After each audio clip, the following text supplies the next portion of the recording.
নমস্কার বন্ধুরা, সন্ধ্যার রান্নাবাড়িতে সবাইকে স্বাগত জানিয়ে চলে এসেছি একটা নতুন ব্লগ ভিডিও নিয়ে। তো আজকে আমি আপনাদের সাথে শেয়ার করব ডিমের রেসিপি, যেটা খুব অল্প সময়ে এবং ঘরোয়াভাবে আপনারা করতে পারেন। তো চলুন দেখা যাক কী করা যায়।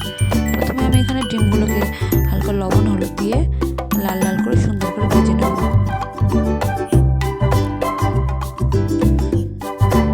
দেখতেই পাচ্ছেন এখানে আমার ডিমগুলো ভাজা হয়ে গেছে। তারপর ডিমটি ভালো করে তুলে নিলাম।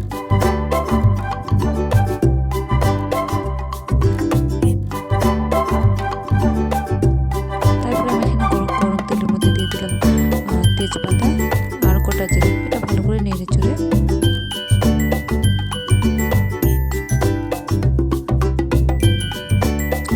আমি তেলটা এখানে একবারে দিয়ে দিয়েছি।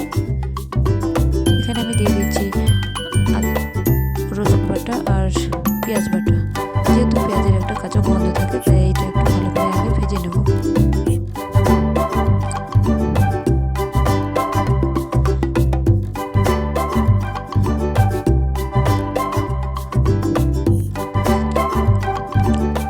আমি এখানে দিয়ে দিচ্ছি আদা বাটা, জিরা বাটা আর শুকনো লঙ্কা বাটা।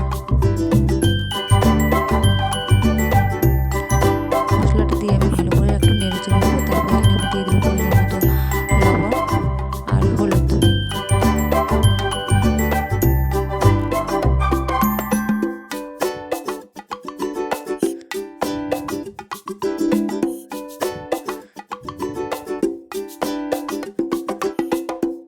তারপরে আমি এখানে দিয়ে দেবো ছোটো সাইজের একটা